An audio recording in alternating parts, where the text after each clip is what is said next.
এখন এই ব্যাককলে কামড়া করছে কি, দয়ীফ হাদিসের ক্ষেত্রে যে মূলনীতিগুলো আছে এই ব্যাককলে এটা লাগাইয়া দিছে মওযু বা জাল হাদিসের ক্ষেত্রে। আর বলতেছে যে তোমরাই তো বলছো জয়ীফ হাদিস ফাজাইলের ক্ষেত্রে গ্রহণযোগ্য, জয়ীফ হাদিস উম্মত তালাক্কি করলে গ্রহণযোগ্য। আরে বেটা, এটা কি জয়ীফ না জাল? কোন উম্মত, কোন দেওবন্দি আলেম, কোন আলেম কি বলছে নাকি যে জাল হাদিস ফাজাইলের ক্ষেত্রে গ্রহণযোগ্য? কোন আলেমকে বলছে নাকি যে জাল হাদিস এটা উম্মত গ্রহণ করলে গ্রহণযোগ্য? এমন কোন নীতি পৃথিবীতে আছে নাকি? এতটুকু কমন সেন্স নাই। অর্থাৎ কিডনি নষ্ট হয়েছে, দিয়া দিছে ডায়াবেটিক্সের ওষুধ। কেন? ও কিডনি নষ্ট হইলেও প্রস্রাব করতে ঝামেলা হয়, ডায়াবেটিক্স হইলেও প্রস্রাব করতে জ্বালা পোড়া করে, রোগ তো একটাই, লাগাইয়া দিছে কিডনির সমস্যা, ডায়াবেটিসের ওষুধ খাও। এই কাম সে করছে। জাল হাদিস সংক্রান্ত কিছু কথাবার্তা পুরোটা আলোচনার ভিতরে সেই কাজটাই করছে। জাল হাদিস নিয়ে কিছু কথাবার্তাকে সে লাগাইয়া দিছে মওযু হাদিস প্রমাণ করার জন্য। এগুলোই হচ্ছে এদের ছল চাতুরি। মানুষ তো বুঝবে না, মানুষ তো হ্যাঁ হ্যাঁ ঠিকই তো, হ্যাঁ দেওবন্দিরা তো এটা বলে, হ্যাঁ ঠিক আছে তো, ঠিক আছে তো। এটা কোন ক্ষেত্রে বলে আর তুমি কোন ক্ষেত্রে লাগাইতেছো? কোন জায়গার ঠ্যাং আর কোন জায়গার মাথা কোন জায়গায় লাগাইতেছো? একটু কমন সেন্স যার ভিতরে নাই, আসলে বুঝে নাই। এমন না যে সে, আমি মনে করি যে সে খুব বুঝাশুন না বলছে, একটু পার্থক্য সে করতে পারে নাই। জাল আর জয়ীফ, আমি যে জাল বলতেছি আর সে যে এখানে জয়ীফের দলিল আনতেছে, এটাই সে বুঝতে পারে নাই। এখন বলেন এই ধরনের ব্যাককলের সাথে বাহাস মুবাহাসা তর্ক বিতর্ক করা যায়? তো দেখুন সে আনতেছে, প্রথম বলছে দেওবন্দি আলেমদের নাম টাম নিয়ে বলছে, তারা বলছে জয়ীফ হাদিস ফজিলতের ক্ষেত্রে গ্রহণযোগ্য। প্রথম কথা হচ্ছে এটা দেওবন্দীদের বা হানাফিদের উসুল না, এটা মুহাদ্দিসদের উসুল। ইমাম নবী এই উসুল অবলম্বন করেছেন। ইমাম নবী কি হানাফি ছিল নাকি? ইমাম বুখারী ওই উসুলের উপর আমল করেছেন।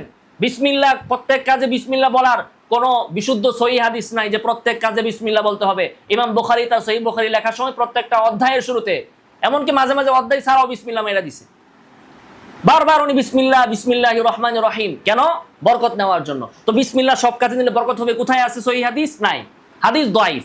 তো এইটা তো প্রথমে তার মিথ্যাচার হচ্ছে, সে উসুল উল্লেখ করেছে যেটা, এটা হানাফিয়াদের একক উসুল নয়, এটা সর্বজন স্বীকৃত মুহাদ্দিসদের উসুল। এই উসুলের উপর ইমাম বুখারীও আমল করেছেন, এই উসুলের উপর ইমাম নববীও বলেছেন। দুইজনের কথা বললাম, অসংখ্য পাওয়া যাবে মুহাদ্দিসরা এই উসুলের উপর আমল করেছে যে ফাদাইলের ক্ষেত্রে, ফজিলতের ক্ষেত্রে দাইফ হাদিস গ্রহণযোগ্য। এখন রাহুলের কাছে আমার প্রশ্ন হচ্ছে, উসুল তো ঠিক আছে, তবে তুমি উসুল পুরাটা বুঝতে পারো নাই, আরো কিছু বাদ আছে। যাই হোক, ওই বাদটা কি আছে ওইটাও আমি বলতেছি। তার আগে শুনো, এই যে উসুলটা, এটা তো হইলো জয়ীফ হাদিসের ক্ষেত্রে, আর আমাদের দাবি তো এই হাদিসটা মওযু। তো জয়ীফ হাদিসের উসুল মওযুর ক্ষেত্রে কেমনে লাগাইলা? কোন হানাফি, কোন মুহাদ্দিস, কোন দেওবন্দি কি বলছে নাকি যে ফাজাইলের ক্ষেত্রে মওযু জাল হাদিস গ্রহণযোগ্য? বলছে? যদি বলতো যে ফাজাইলের ক্ষেত্রে জাল হাদিস গ্রহণযোগ্য, তাইলে ব্রাদার রাহুল বলতে পারতো যে অতএব এই হাদিসটা যদিও জাল মাইনা নিলাম, জাল হইলেও সমস্যা নাই, ফাজাইলের ক্ষেত্রে গ্রহণযোগ্য, হানাফি আলেমরা বলছে, দেওবন্দিরা বলছে। তাহলে প্রথমে তার ভুল হচ্ছে, সে এটাকে মুহাদ্দিসদের উসুলকে শুধু হানাফিদের উসুল বলে সে এটাকে খাটো করতে চেয়েছে। এক, খাটো করা না, এখন এসে সে বড় করতে চাইছে, কিন্তু এটা হানাফিদের দিকে সে নিসবত করে দিয়েছে যেন ভবিষ্যতে তারে আবার এই উসুল দিয়ে ধরা না যায়। এই উসুল তো সবার ফাজাইলের ক্ষেত্রে গ্রহণযোগ্য। দুই নম্বর হচ্ছে, এই উসুল ফাজাইলের ক্ষেত্রে, এই উসুল ফাজাইলের এই উসুলটা গ্রহণযোগ্য জাল হাদিসের ক্ষেত্রে নয়, মওযু হাদিসের ক্ষেত্রে। তুমি কি মানে দিনের দুপুরে স্বপ্নে দেখো না কি দেখো, তুমি সেই জাল হাদিসের সাথে জয়ীফ হাদিসের উসুলকে কেন ফিট করে দিলা?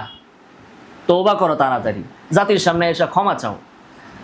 তোমার এই পণ্ডিতগিরি আজকের এক ভিডিওতে শেষ হয়ে যাবে ইনশাল্লাহ। তোমার মার্কেট মাহফিল বাংলাদেশে মনে করো তো শেষ। তারপরে 3 নম্বর কথা হচ্ছে, এই উসুল সে যেটা উল্লেখ করেছে খণ্ডিত অংশ। এখানে শর্ত আছে, ফাজাইলের ক্ষেত্রে যঈফ হাদিস গ্রহণযোগ্য যদি এর বিপরীতে সহিহ হাদিস না থাকে, এর বিরোধী সহিহ হাদিস না থাকে। তো রফুল ইয়াদাইনের বিরুদ্ধে তো সহিহ হাদিস আছে, ঠিক না? তাহলে এটা এখানে আপনি কিভাবে ফিট করবেন? এখানে তো এই উসুল ফিট হবে না, এখানে উভয় দিকেই সহিহ হাদিস আছে। তো এখন সমাধান কি? তাআরুদের সমাধান কেউ বলছে নাসিখ মানসুখ ইত্যাদি করেছে, কিন্তু এখানে যে উসুলটা সেটা হচ্ছে ওই ক্ষেত্রে যেখানে ওই আমলের ব্যাপারে শুধুই যঈফ হাদিস আছে, এর বিপরীতে সহিহ কিচ্ছু নাই। যদি সহিহ থাকে তাহলে তো আপনি সহিহটা মানবেন, যঈফটা কেন মানবেন যদি এর বিপরীত সহিহ থাকে?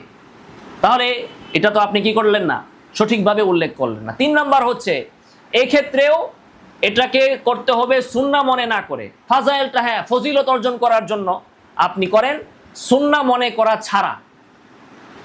এই 3টা শর্তে ফাজাইলের ক্ষেত্রে যঈফ হাদিস গ্রহণযোগ্য, কিন্তু মওযু হাদিসের ক্ষেত্রে এই সমস্ত কিছু নাই। তাহলে আপনার এই উসুল শেষ। আপনি যে 7টা না কয়টা উসুল বলছিলেন লেজে গোবরের অবস্থার মতো, তো সেগুলোর ভিতর থেকে মানে উল্লেখ করার মতো এই 1-2টা আছে। তারপরে সে আরেকটা বলেছে, যঈফ হাদিস যদি উম্মত গ্রহণ করে নেয় তাহলে সেইটা গ্রহণযোগ্য হয়, অতএব এই হাদিসও রফুল ইয়াদাইন উম্মত গ্রহণ করছে, এজন্য এটা গ্রহণযোগ্য হবে হাদিসটা। একই কথা, উসুল হচ্ছে যঈফ হাদিস নিয়া, আরে মিয়া যঈফ হাদিস নিয়া, এটা তো জাল হাদিস। এখন বিধান হচ্ছে পুরুষের, এই পুরুষের বিধান মেয়ের ক্ষেত্রে লাগিয়ে দিলে হবে? বিধান হচ্ছে যঈফ হাদিসের, এটারে আপনি জালের ভিতরে ঢুকাইতেছেন কেন? যা যঈফ হাদিস, কিন্তু এর হুকুম সমস্ত উম্মত গ্রহণ করে নিছে। তাহলে উলামায়ে কেরাম বলেছেন এই তালাক্কি বিল কবুল, মুতালাক্কা বিল কবুল হওয়া, এইটা প্রমাণ করে যে এই হাদিসের সনদ দুর্বল হলেও বিষয়বস্তুটা গ্রহণযোগ্য, সবার কাছে মাকবুল। যেমন বিসমিল্লাহর হাদিস, বিসমিল্লাহর হাদিসের সনদ দুর্বল, কিন্তু সমস্ত উম্মত আমল করছে, ফলে মুতালাক্কা বিল কবুল। তারাবির নামাজ 20 রাকাত, ওই ক্ষেত্রে তো এটা মানেন না। হ্যাঁ, আজকে পুরো আলোচনায় রাহুল পুরা হানাফি হয়ে গেছে। আজকের পুরা সে যে আলোচনাটা করছে খালি হানাফি উসুল, হানাফি উসুল, হানাফি উসুল, মানে ঠেকাই পড়ে লাস্টে আশ্রয় নিতে আসছিল হানাফি উসুলে, কিন্তু হানাফি উসুল তো সে বুঝেই নাই। হানাফি উসুল হচ্ছে, তাও এগুলো হানাফি উসুল না, সে বলতেছে হানাফি উসুল, এগুলো মুহাদ্দিসদের উসুল।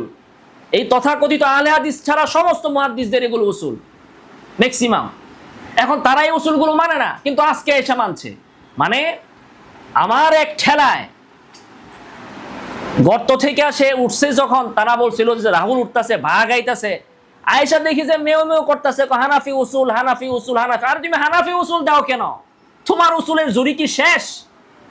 তোমার পুঞ্জি কি শেষ হয়ে গেছে নাকি? তুমি হানাফি উসুল মারতেছো কেন? তোমার উসুল কই? হানাফি উসুল তুমি গোড়ার ডিম কিছু বুঝোই না। তো যাই হোক, এখানে তারাবির ব্যাপারে 20 রাকাত তারাবি, এটা যে সুন্নাহ সমস্ত উম্মত গ্রহণ করছে, কেউ বলে নাই বেদাত, এই ইংরেজদের সালাফিদের জন্মের আগ পর্যন্ত। তাহলে এটা মুতালাক্কা বিল কবুল। তারপরেও তো তারাবির ক্ষেত্রে সহিহ হাদিসই আছে 20 রাকাতের ব্যাপারে। তো এই নিয়ম হলো যঈফের ক্ষেত্রে, সে লাগাইয়া দিছে এটা মওযুয়ের ক্ষেত্রে। কি বলবো ভাই বলেন, এই দুঃখ আমরা কোথায় রাখবো? আমাদের এই যে সমাজে বিভ্রান্তি সালাফিরা লাগাচ্ছে, এই যে না বুঝার কারণে, সূক্ষ্ম সূক্ষ্ম পার্থক্য না বুঝার কারণে আমাদের দাবি হচ্ছে হাদিস মওযু, সে এই হাদিসকে যঈফ দইরা নাচতেছে। এই হচ্ছে তার কিছু উসুল, তেমন আর কোনো উল্লেখ করা যায় এমন কোনো উসুল সে এখানে বলতে পারে নাই।